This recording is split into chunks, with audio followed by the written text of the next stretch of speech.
তোমরা প্রায় তোমাদের থেকে রিপোর্ট পাই যে আমার অ্যাকাউন্ট হ্যাক হয়ে গেছে বা আমার সাথে এই ঘটনাটা ঘটছে, প্রায় কিন্তু তোমরা ক্লাসে এই ধরনের ঘটনাগুলো আমাদের বলে থাকো। তো এই ধরনের ঘটনা বা হ্যাকিং বা তোমার যে ডেটা সিকিউরিটি নিয়ে যে বিষয়াদি আছে, এই বিষয়গুলো থেকে তোমাকে কিভাবে একটু সচেতন করা যায়, এই সচেতনতার জন্যই আজকের এই সেমিনারটা। ঠিক আছে, তো আজকে আমরা সময় না নিয়ে আমরা আসলে সেমিনারটা শুরু করতে যাচ্ছি। তো হচ্ছে তোমাদের যদি কোনো প্রশ্ন থাকে সেক্ষেত্রে প্রশ্ন করতে পারবো এই বিষয়ে। আচ্ছা দেখো, এই যে এটা হচ্ছে 2025 সাল, তাই না? ঠিক এই সময়ে পৃথিবীতে সবচেয়ে বেশি গুরুত্বপূর্ণ বা সবচেয়ে দামি জিনিস কি তুমি কি জানো? গোল্ড, তাই না? কয়েকদিন আগে গোল্ডের ভরি হচ্ছে 2 লাখ টাকার উপরে চলে গেছে, তাই তো? তোমার কাছে মনে হতে পারে যে এখনকার পৃথিবীতে সবচেয়ে দামি বস্তু হচ্ছে গোল্ড, তাই না? যাদের গোল্ড বেশি আছে তাদের অনেক বেশি টাকা, তাই তো?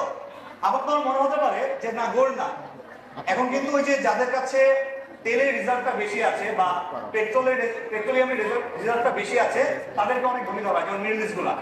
কিন্তু এই সেশন গুলা যে মানি, গোল্ড, অয়েল, এই টাইম পিরিয়ড গুলো কিন্তু চলে গেছে অলরেডি। এখন আসলে সবচেয়ে ধনী তাদেরকেই ধরা হয় যাদের কাছে অনেক বেশি ডেটা আছে বা যারা ডেটাকে ইউটিলাইজ করতে পারে। দেখো, তোর ডেটার সাথে কিন্তু সব কানেক্টেড। তোমার কাছে আসলে কত টাকা আছে সেটা কিন্তু এখন ডিপেন্ড করে আসলে তুমি তোমার ডেটাগুলোকে কিভাবে ইউটিলাইজ করতে পারো। হ্যাঁ, তুমি কিন্তু যদি একটু আমাদের আশেপাশের দিকে তাকাও, আমাদের আশেপাশে যে সোশ্যাল মিডিয়া আর সোশ্যাল মিডিয়া রিলেটেড যে কোম্পানিগুলো দেখো, এই যে গুগল, তারপর মাইক্রোসফট, অ্যামাজনরা কি করে? ওরা কিন্তু তোমার ডেটা সেল করে। তোমার কাছ থেকে ডেটা নেয়, তোমার ডেটা অন্য কারোর কাছে সেল করে। গুগলের কাছে কিন্তু তোমাদের সকল ডেটাই আছে। ও তোমাদের ডেটা নিচ্ছে, ডেটাগুলো অন্য কারোর সেল করে রেভিনিউ জেনারেট করতেছে। তো একটা সময় এমন হবে যে আসলে এই ডেটাটা দিয়ে আসলে সারা পৃথিবী রুল করবে, অলরেডি করতেছে। এই ডেটা যার কাছে যে যত সুন্দরভাবে ম্যানেজ করতে পারে, তার মানে শক্তি বা তার ক্ষমতা, তার টাকা তত বেশি দেওয়া হবে। তো আমাদের যেহেতু বাংলাদেশ, আমরা চাচ্ছি সমৃদ্ধ হোক, তো আমাদের এই ডেটা সিকিউরিটি নিয়ে একটু কনসার্ন থাকতে হবে। ওই যে নর্থ কোরিয়ান হ্যাকাররা আমাদের ব্যাংকের থেকে প্রায় 81 মিলিয়ন ইউএস ডলার অন্য একটা জায়গায় ট্রান্সফার করে ফেলছিল বা নিয়ে গিয়েছিল, তাই না? এই চুরিটা কিভাবে করছে? এই চুরিটা কি ও ব্যাংকে আসছে, বস্তায় ভর্তি টাকা নিয়ে চলে গেছে, তাই তো? এটা করছে? কিন্তু এটা করে না, কি করছে? ও করছে ডেটা চুরি করছে, তাই না? ডেটা চুরি করছে। ডেটা কিভাবে চুরি করছে? ও নর্থ কোরিয়া থেকে শুধুমাত্র ব্যাংকের কিছু ট্রানজাকশন বা কিছু ডেটা একটা ব্যাংক থেকে আরেকটা ব্যাংকে ট্রান্সফার করে এবং সেই টাকাগুলো সে ক্যাশও করতে পারে। তো এই ধরনের ডেটা সেফটি যদি আমরা মেজারমেন্ট মেজার না করি, তো দেখা যাবে যে আমাদের নিজেদের সাথে এই ধরনের চুরি ঘটনা করতে পারে। একইভাবে দেখো, তোমার বিনান্সের ব্লকচেইন এরকম একটা ডেটা সেফটির জন্য এরকম কিছু ঘটনা আমরা দেখতে পাই। এরপর দেখো 2020 থেকে 2022 সালের যে একটা স্ট্যাটিস্টিক্স, প্রায় আমাদের শুধুমাত্র এই ডেটা ব্রিচের জন্য, মানে ডেটা সিকিউরিটি এনশিওর না করার জন্য সারা ওয়ার্ল্ড ওয়াইড প্রায় 2.1 মিলিয়ন ইউএসডি ক্ষতিগ্রস্ত হয়েছে। তো আমাদের তো এটা থেকে অবশ্যই কনসার্ন থাকতে হবে যাতে আমার সাথে এই বিষয়টা না ঘটে, তাই তো?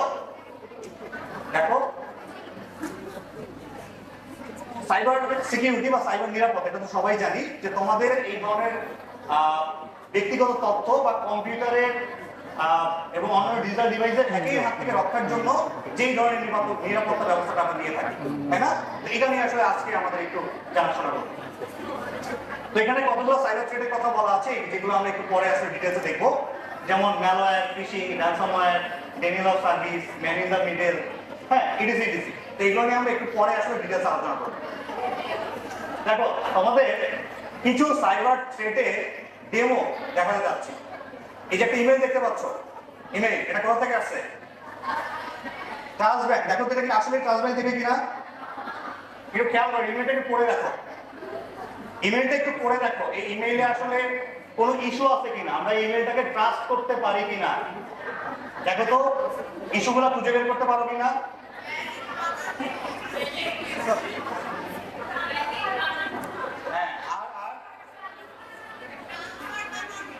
আচ্ছা ঠিক আছে, অনেকগুলো বানান ভুল দেখতে পাচ্ছি, তাই তো? আচ্ছা ঠিক আছে, আমরা আরেকটা ডেমো দেখি। দেখো,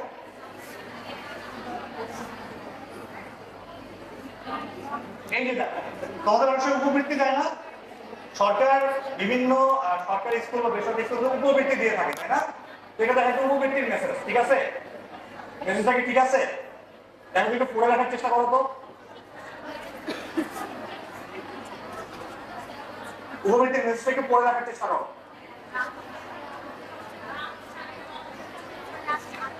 আচ্ছা ঠিক আছে, আমরা এখন একটু দেখার চেষ্টা করি আমাদের গত ইমেলটা এইভাবে।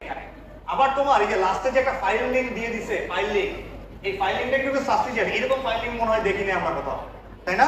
এটা কোনো একটা পেজে নিয়ে যাবে বা কোনো একটা ম্যালিশিয়াস লিংকে নিয়ে যেতে পারে, ঠিক আছে? তারপর দেখো পরেরটা দেখো।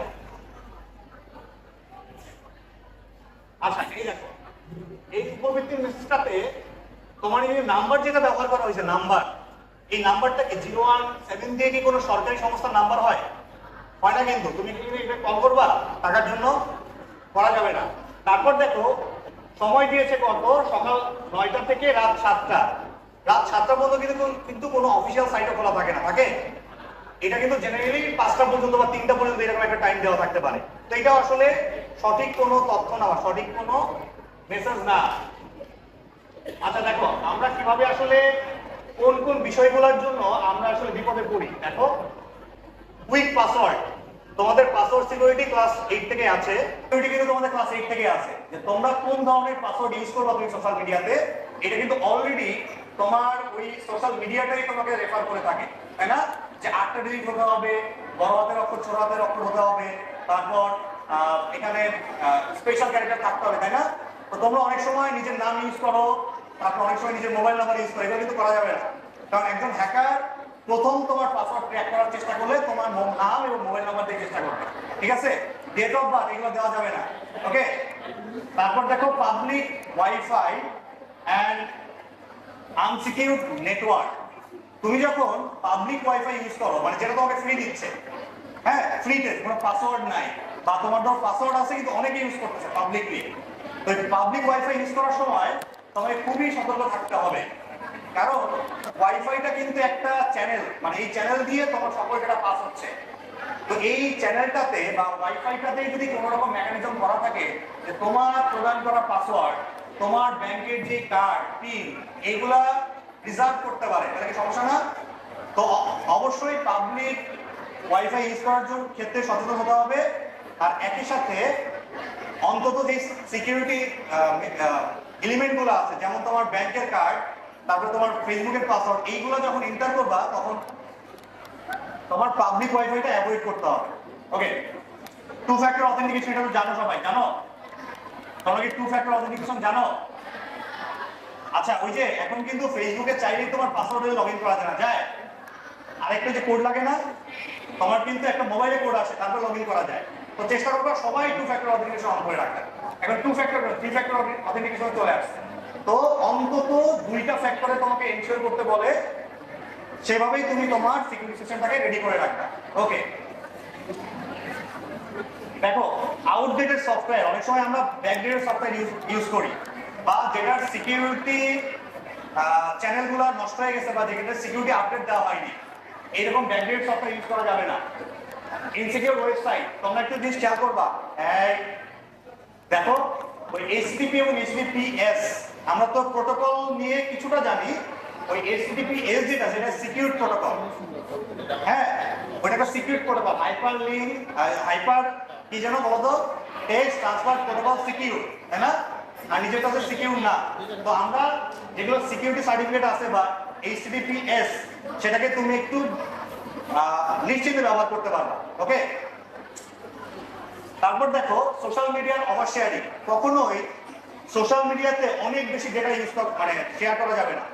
তুমি দরকার হয় তুমি সোশ্যাল মিডিয়া ইউজ নাই করো, প্রয়োজন না হলে সোশ্যাল মিডিয়া ইউজ নাই করো, এটাই সবচেয়ে ভালো। আর যদি তারপরে প্রয়োজন পড়ে অবশ্যই অনেক বেশি ডিটেলস, তোমার নাম, তোমার জন্ম তারিখ, তোমার মোবাইল নাম্বার, ইমেল, এগুলো শেয়ার করা যাবে না অবশ্যই, ঠিক আছে? ওকে, এবার দেখো আচ্ছা এখানে ক্লিকবেট কি চিনি? তোমরা অনেক সময় যখন নতুন একটা গান ডাউনলোড করতে চাও, মুভি ডাউনলোড করতে চাও, তখন কি শোনা যাচ্ছে না? কারণ তোমার যখন ওই ব্যাংকের ধরো তোমার একটা বার্থডে বা বার্থডে তুমি শেয়ার করে ফেলছো, তোমার যখন ব্যাংক কার্ডে বা কোনো ব্যাংকে তুমি পাসওয়ার্ড চেঞ্জ করতে চাও, তখন কিন্তু তোমার কিছু জিনিসপত্র চায়, তোমার নাম চায়, এক্সাক্ট নাম এনআইডিতে যেটা, তোমার বার্থ ডেট চায়। তখন কেউ যদি তোমার এই ব্যাংকের ডেটাটা তোমার ভ্যালিডিটি চেক করে তোমার ব্যাংকের অ্যাকাউন্টের পাসওয়ার্ড নিয়ে নিতে পারে না কাস্টমার কেয়ারে ফোন করে। তো এই জিনিসগুলো খুবই সেন্সিটিভ। বার্থ ডেট, ব্যাংকের পাসওয়ার্ড, বার্থ ইয়ার, তোমার আসল নাম একদম এনআইডিতে যেটা আছে, এগুলোর জন্য খুবই সেন্সিটিভিটি দেখাতে হবে। ওকে, এবার দেখো ক্লিকবেট।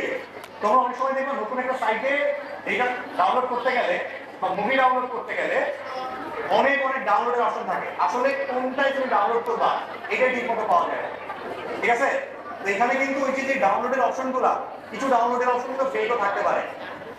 ওকে, আচ্ছা, যেগুলোকে আমি চিনি, রিনন অনেক আগে থেকে ইউজ করতেছি, সেগুলো কোনো সমস্যা নাই। নতুন কোনো ওয়েবসাইটে তুমি যদি শপিং করতে যাও, হতে পারে সেটা তোমার ডেটাটা ওদের কাছে রেখে দিবে, সেটা পরবর্তীতে ইউজ করবে। ওকে, দেখো, আচ্ছা দেখো, আমি বলছিলাম না যে ওই সোশ্যাল মিডিয়াটা কিন্তু হ্যাকারদের হ্যাকিং এর সবচেয়ে বড় একটা জায়গা।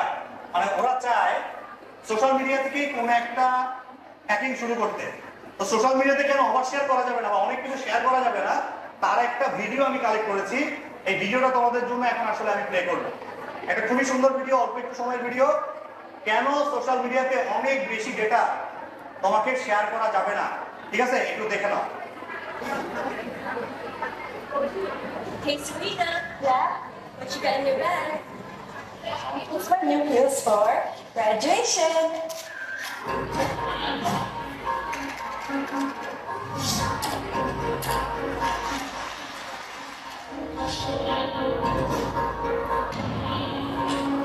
Good morning, guys. Guess what it is? It's my birthday.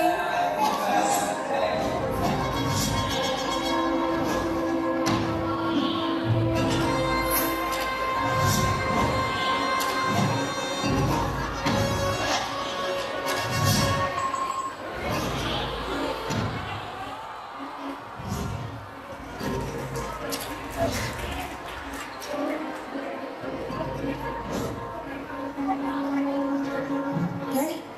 Where are these chairs coming from?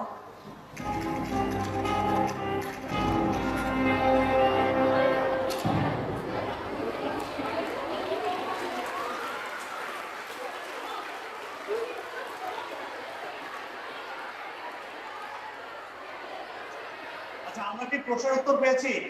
কেন আমাদের সোশ্যাল মিডিয়াতে ওভার শেয়ার করা যাবে না? কেন অনেক ডেটা বা সারাক্ষণ সকালে ঘুম থেকে উঠে একদম ঘুমাতে যাওয়ার আগ পর্যন্ত সোশ্যাল মিডিয়াতে শেয়ার করা যাবে না? বুঝতে পারছি? আমাদের সকল ডেটা থেকে কিন্তু চাইলেই আমাদের অনেক কিছু, অনেক কার্ডের ডেটা বা টাকা পয়সা কিন্তু অন্য জায়গায় সরাই নেওয়া যেতে পারে, ঠিক আছে? ওকে, তো দেখো, আমরা কিছু সাইবার থ্রেড নিয়ে একটু কথাবার্তা বলবো।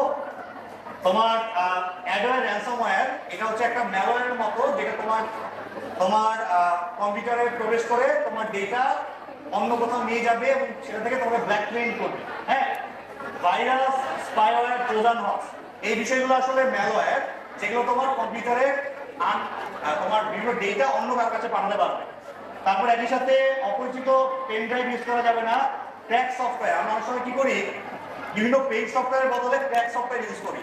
তো বেটার যে ক্র্যাক সফটওয়্যারগুলো ব্যবহার না করা, কারণ সফটওয়্যার যখন ক্র্যাক করা হয়েছে, প্রোগ্রামার চাইলেই আসলে এটার মধ্যে কোনো একটা ভাইরাস ইনজেক্ট করতে পারে, ঠিক আছে? ওকে, অরক্ষিত মোবাইল, ডেস্কটপ, ল্যাপটপ, ইডিসি ব্যবহারে সচেতন থাকতে হবে। আচ্ছা, এই যে হচ্ছে একটা ম্যালওয়্যার, একটা ম্যালওয়্যার কিভাবে কাজ করে? ওই যে আমরা বলছিলাম না যে বাংলাদেশ ব্যাংকে 2016 সালে একটা হ্যাকিং হয়েছিল। এই হ্যাকিংটা কিভাবে হয়েছিল তুমি কি জানো? প্রথমত বাংলাদেশ ব্যাংকের কিছু এমপ্লয়ির কাছে কিছু ইমেল আসছিল যে আমি একটা চাকরি চাচ্ছি, জব চাচ্ছি, তো নিচে আমার সিভি গুলো ছিল জিপ ফাইল ফরম্যাটে। তুমি যখন একটা ফটো বা ভিডিও ইমেলের উপর থেকে দেখতে পাও, তুমি কিন্তু ওটা অনেক সময় ওপেন করো না, কিন্তু তুমি যখন জিপ ফাইলে একটা ফাইল দেখতে চাইছো, সিভি, তো এইরকম অনেকেই করছে কি, ওই সিভিটাকে ক্লিক দিয়ে ওপেন করার চেষ্টা করছে। তুমি যখন একটা জিনিসকে ওপেন করার চেষ্টা করতেছো, তখন কিন্তু এটা ডাবল ক্লিক দাও এবং ওটা ইনেবল হয়ে যায়, তোমার কম্পিউটারের মধ্যে রান হওয়ার ব্যবস্থা হয়ে যায়। তো তখনই আসলে ওদের কম্পিউটারে কিছু ম্যালওয়্যার প্রবেশ করে। এরকম মাল্টিপল ইউজারের কাছে ম্যালওয়্যার প্রবেশ করে কিছু এমপ্লয়ির কাছে। ওরা হ্যাকাররা প্রায় 1 বছর আগের থেকে আসলে এটাকে লুক আপ করতেছিল, এটাকে খেয়াল করতেছিল কিভাবে ওরা টাকাটা সরাতে পারে। তো ফাইনালি ওরা ওই মাল্টিপল কম্পিউটার থেকে মাদার কম্পিউটার, গোটা মাদার কম্পিউটার থেকে কোথা থেকে কন্ট্রোল হয় সবকিছু, এই সবকিছু অ্যানালাইসিস করে ফাইনালি ওরা হচ্ছে এই কাজটা করতে পারছে।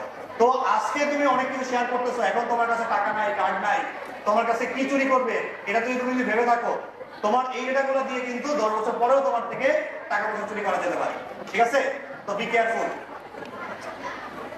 আচ্ছা আচ্ছা, দেখো ম্যালওয়্যার যদি তোমার কম্পিউটারে থেকে থাকে বা এসে থাকে, তখন তুমি কি কি দেখবা? কি কি জিনিস তুমি আসলে নোটিস করবা? দেখো, আনইউজুয়াল সিস্টেম বিহেভিয়ার নোটিস করবা, চেঞ্জ ব্রাউজার সেটিং, কিছু ব্রাউজার সেটিং চেঞ্জ হয়ে যেতে পারে। তুমি যে ব্রাউজারে রেখেছিলা তোমার ব্রাউজার সেটিংটাকে নতুন করে ওরা রিসেট করে দিয়েছে। হতে পারে সিকিউরিটি সফটওয়্যার যেগুলো ছিল অ্যান্টিভাইরাস, এগুলোকে ডিসেবল করে দিতে পারে। তোমার কিছু যেগুলো স্প্যাম ইমেল এগুলো আসতে পারে। ঠিক আছে, তো এইগুলো থেকে আমাকে একটু খেয়াল রাখতে হবে। আচ্ছা দেখো, আমাদের এগুলো থেকে বাঁচতে কি করতে? অ্যান্টিভাইরাস ইউজ করতে হবে, রেগুলার সফটওয়্যার আপডেট দিতে হবে, সিকিউর ডাউনলোড করতে হবে, এন্ড ইমেল ফিল্টারিং। সকল ইমেল আমাকে ওপেন করা যাবে না, আমার প্রয়োজনীয় ইমেল এবং অপ্রয়োজনীয় ইমেল ফিল্টার করে তারপর আমার ওপেন করতে হবে। ঠিক আছে, দেখো ফিশিং। আচ্ছা, আমাদের হ্যাকিং এর অন্যতম একটা পার্ট হচ্ছে ফিশিং। মানে ফিশিং হচ্ছে মাছ ধরা না। তো এখানে আসলে তোমাদের যে ডেটাগুলো এগুলো ধরার জন্য যে ফাঁদ, সবাই একটু খেয়াল করো, তোমাদের ডেটা ধরার জন্য যে ফাঁদ এটা একটু খেয়াল করো। দেখো এখানে একটা ফিশিং এর এক্সাম্পল দেওয়া আছে, এটা কি একটা ফেসবুকের সাইট, তাই তো? এটা কি ফেসবুক? এটা কি ফেসবুক? তোমরা কেন তোমার মোবাইল দিয়ে যখন ওপেন করো তখন এটা দেখো না এরকম ফেসবুক, বা কম্পিউটার দিয়ে এরকম ফেসবুক? তুমি কি করবা? এই লিঙ্কটাতে গিয়ে তো তুমি তোমার আইডি পাসওয়ার্ড দিয়ে প্রবেশ করে যাবা, তাই না? প্রবেশ করবা। আচ্ছা, এটা যে ফেসবুক কিনা, এটাতে কি কি ইস্যু আছে দেখি, আমি একটু দেখার চেষ্টা করি। দেখো, আচ্ছা আচ্ছা, এই দেখো এটা কি ফেসবুক? ওইটাকে আমি একটু জুম করে দিয়েছি। দেখো m.facebook.com, লিঙ্কটা কিন্তু কাছাকাছি। অন্য লিঙ্কে ফেসবুকের মতো একটা পেজ ডিজাইন করে রাখা হয়েছে। আবার এটাতে কিন্তু একই অবস্থা। দেখো, আবার হচ্ছে যে HTTPS থাকার কথা ছিল, এখানে HTTPS নাই, শুধু HTTP। তো এই ধরনের সাইটে কি আমাকে প্রবেশ করে আইডি পাসওয়ার্ড দেওয়া যাবে? দেওয়া যাবে না। অবশ্যই ভাই খেয়াল রাখতে হবে আমি কোথায় প্রবেশ করছি আর এই সাইটটা কি সিকিউর কিনা। ঠিক আছে, তো তার মানে ওই তোমাকে এই ফিশিং টাইপের যে সাইটগুলো সেগুলো থেকে সতর্ক থাকতে হবে। দেখো কিভাবে আমরা কি করবো, এই ফিশিং থেকে আমরা কিভাবে রক্ষা পাবো? আননোন লিঙ্ক থেকে তোমার আননোন লিঙ্কে প্রবেশ করা যাবে না। এরকম হতে পারে, দেখো এরকম ঘটনা প্রায়ই ঘটে। তুমি কোনো সোশ্যাল মিডিয়া ইউজ করতেছো বা কোনো ইনস্টাগ্রাম ইউজ করতেছো, কোনো একটা আননোন অ্যাকাউন্ট থেকে তোমার একটা মেসেজ এসেছে যে তোর এমন একটা গ্রুপে তোর কিছু ছবি দেখলাম, এই ছবিগুলো তাড়াতাড়ি একটু ডিলিট করার চেষ্টা করো। হ্যাঁ, তুমি যখন আননোন একটা লিঙ্ক থেকে আসো, তুমি কিন্তু একটু প্রথমত পেয়ে যাবে কোন গ্রুপে এই ছবিগুলো দেওয়া হয়েছে আর কোন ছবিগুলো দেওয়া হয়েছে আসলে। আর আমাকে দ্রুত ডিলিট করাইতে হবে, তোমাকে মেন্টাল প্রেশার দিয়ে দিল। তুমি কি করবা? ওই লিঙ্কটাতে ক্লিক করবা, সাথে সাথে ক্লিক করে লগ ইন করার চেষ্টা করো। দেখবো যে লিঙ্কে ক্লিক করলে এইরকম পেজ চলে আসে, ফেসবুকের পেজ। তুমি তো মনে করবে নতুন, যেহেতু আমি আসলে ইনস্টাগ্রামে আছি, ফেসবুকে ঢুকতে হবে, আমাকে তো আইডি পাসওয়ার্ড দিতেই হবে।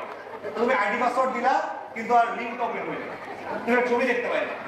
কিন্তু তুমি তোমার আইডি হ্যাক করার জন্য সকল টাকা কিন্তু দিয়ে রাখতে হবে হ্যাকারের কাছে। তার মানে অবশ্যই আমরা এই ধরনের ট্যাপে পড়া যাবে না। ঠিক আছে, ওকে? আচ্ছা, কে কে কথা বলতেছো বলো, সে সামনে চলে আসো, আমরা একসাথে আসলে কথা বলি। ঠিক আছে, দেখো এই যে এটা চিনো, আরেকটা ফিশিং আছে, ফিশিং বিকাশের নাইট চিনো? বিকাশ থেকে নাইট বলছি, মাঝে মাঝে নাইট ফোন দেয় না? নাইট ফোন দেয়। আচ্ছা ওকে, নাইট ফোন দিয়ে যদি তোমাদেরকে বলে যে আমি বিকাশের লোক, তখন কিন্তু এটাকে রেসপন্স করা যাবে না, কারণ এই ধরনের ফ্রড অনেক হয়, অনেক কেস হয় ফ্রড কেস। ঠিক আছে, ওকে। দেখো ফিশিং ইন্ডিকেটর, আমরা ফিশিং কিভাবে আজকে দেখতে পারি। আচ্ছা ঠিক আছে, দেখো আমরা আরো কিছু ব্রুট ফোর্স অ্যাটাক, এটাও এক ধরনের অ্যাটাক। এটার জন্য আমাদের স্ট্রং পাসওয়ার্ড দিতে হবে, লগইন লিমিট করে দিতে হবে। ফার্স্ট যাবো, র্যানসমওয়্যার, এটা খেয়াল করো, আমি বলেছিলাম তোমার অ্যাকাউন্ট হ্যাক করে বিভিন্ন ধরনের চাঁদা দাবি করতে পারে বা টাকা দাবি করতে পারে, এটাকে বলা হচ্ছে র্যানসমওয়্যার। আচ্ছা দেখো, তোমার সিস্টেমকে সুরক্ষিত রাখতে কি করতে হবে? ডেটা এনক্রিপ্ট করতে হবে, ব্যাকআপ তৈরি করতে হবে, তারপর সিস্টেম এবং সফটওয়্যারকে আপডেট রাখতে হবে, এরকম আরো কিছু মেজারমেন্ট আমরা একটু দেখতে যাচ্ছি। আরো কিছু পাবলিক ওয়াইফাই ব্যবহারে সাবধান হতে হবে, এটা একটু ডিটেইলস করে নিলাম, তারপরে আমি স্লাইডটা শেয়ার করে দিব। আচ্ছা, শক্তিশালী পাসওয়ার্ড ব্যবহার করা, এটা অলরেডি তোমরা জানো, বিভিন্ন বইয়ে পড়ছো এবং তোমরাও এটা খুব ভালো জানো। ব্যক্তিগত তথ্য গোপন রাখা, যেটা অলরেডি আমরা বিভিন্ন সময় বলেছি, বিভিন্ন বার বলেছি, ঠিক আছে? আচ্ছা, ডেস্কটপ এবং ল্যাপটপ ব্যবহারে সতর্কতা, কি কি সতর্কতামূলক প্রিকশন নিতে হবে এখান থেকে তুমি বুঝতে পারবা। এবার দেখো, সোশ্যাল মিডিয়া ব্যবহারে সচেতনতা, এটা তো সবচেয়ে বেশি ইম্পর্টেন্ট, যেটা আমি প্রিভিয়াস ভিডিওতে দেখিয়েছি, বারবার বলার চেষ্টা করেছি। আচ্ছা, অপরিচিত লিংক ক্লিক থেকে বিরত থাকতে হবে, নয়তো তোমার বিভিন্ন ধরনের ম্যালওয়্যার সফটওয়্যার ইনস্টল হয়ে যেতে পারে। আচ্ছা, তোমরা কি ওই ফেসবুকে লক করে রাখার বিষয়টা তো জানো, তাই না? লক করে রাখলে যে কেউ তোমার ডেটা বা তোমার ছবিগুলা ডাউনলোড দিতে পারবে না, ঠিক আছে? ওকে, এবার কিভাবে লক করব, কিভাবে আমরা আনলক করব, কিভাবে আমরা টু ফ্যাক্টর অথেন্টিকেশন নিশ্চিত করব, সেটা একটু আমরা শেয়ার করে দিচ্ছি তোমাদের, ঠিক আছে? আচ্ছা, ফ্রেন্ড নির্বাচনে রেস্ট্রিক্টেড ফ্রেন্ড করে রাখতে পারো, ওকে? মোবাইলের নিরাপত্তা, বিভিন্ন মোবাইল সেটিং থেকে মোবাইলের নিরাপত্তা দেওয়া হতে পারে, সেই বিষয়গুলো একটু খেয়াল রাখতে হবে। লোকেশন অফ করে রাখা, যাতে যে কেউ তোমার লোকেশন অ্যাক্সেস না করতে পারে। সোশ্যাল মিডিয়ার নিরাপত্তা একবার বলেছি, একাধিকবার, এটা দেখে নিবা। আচ্ছা, এখন তোমার ফাইনালি তোমার আসলে এই অ্যাওয়ারনেস গুলা তোমাকে দিতে হবে। আচ্ছা, এবার এরপরে যদি তুমি এত সতর্কতার পরেও তুমি যদি কোনো একটা ইস্যু তোমার সাথে ঘটেই যায়, কোনো একটা সমস্যা যদি তোমার সাথে হয়ে যাবে, হ্যাকিং যদি হয়েই যায়, তো প্রথমত তুমি কি করতে পারো, তুমি যাকে ভরসা করো বা যে তোমার প্রবলেমটা সলভ করতে পারবে এমন কারোর সাথে জিনিসটা তুমি শেয়ার করতে পারো। আর বাংলাদেশ সরকারের একটা সেল আছে, বাংলাদেশ পুলিশের একটা সেল আছে, যে শুধুমাত্র নারীদের জন্যই করা। তুমি চাইলে ওদের হটলাইন নাম্বার বা ফেসবুক পেজে গিয়ে তোমার কমপ্লেইনটা দিতে পারো, তাহলে ওরা সেটাকে ভেরিফাই করে দেখবে, জিডি করে তুমি এটাকে আসলে সমাধান করতে পারো, ঠিক আছে? তো আজকের জন্য এতটুকুই।